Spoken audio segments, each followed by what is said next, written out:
कोण एकत्र राहत नाही समाजला.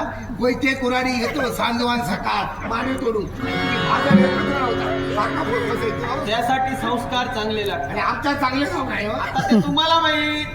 तुम्ही म्हणता तुम्ही दोन बंधू एकत्र राहू शकत नाही. पण आम्ही 10 बंधू एका विचारात आहे, एका आचारात आहे, एका संस्कारात आहे. नव्हे तर आमचं मन सुद्धा एकच आहे. फक्त आम्ही शरीराने आहोत. म्हणजे फक्त आम्ही 10 बंधू या सागराच्या तळाशी भक्ती करत होतो. आणि ज्यावेळी माझी पितृदेवता निवड झाली, या भूतलावर कोणी शास्ता राहिला नाही. आणि म्हणूनच इथं ही महाकाय वृक्ष वाढली आहेत. नव्हे तर या वाढलेल्या वृक्षांमुळे अधर्म आदित्य घडलाय. ह्या वाक्य बरोबर ह्या मात्र बरोबर बोललोस. होय आताच हो धर्म अत्याचार कोण कोणाचा ऐकत नाही. आपल्या पदरचे पितात ते फुकटचे गडबड करीत असत. लोकांना त्रास देतो.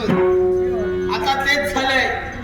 या वाढलेल्या वृक्षांमुळं माणसात तेढ निर्माण होत चाललंय. कारण या वाढलेल्या वृक्षांचा फायदा घेऊन प्रत्येक जण अनित्य अत्याचार करतोय. जसं आपल्याला हवं तसं तो प्रत्येक जण वागतोय. दुसऱ्याचा विचार कोणी करत नाहीये. आणि त्याचमुळं ज्या दैवी संकेतानं आम्ही 10 बंधू या सागराच्या वर आलो.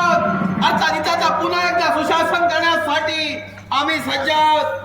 तू बाकी सांगत असता बरोबर. हा. कोण कोणाचं ऐकत नाही. जो तो म्हणता मी मालक नवीन मालक भाऊ बघतो भाऊ ते सगळे. पण लोक कोण बोलू नाही तर मालक काय करतले. मालकांनी आपली जागा सोडल्यामुळे आता ती व्यवस्था आली आहे. ह्याच मार्ग म्हणाचा मालक जेव्हा जागेवर होतो तेव्हा सगळा नीट चालता. आणि मोठे नवीन मालक जातात ना. आणि दुसरी गोष्ट की आता झाडा पेडांचा काय सांगलं मोठी झाली. या झाडांनी खरो निकाल केले. कधी मोडतात वारो येलो काय खणाव कोण कोणच्या घरे काय पडतो काय कळत नाही. काय करूया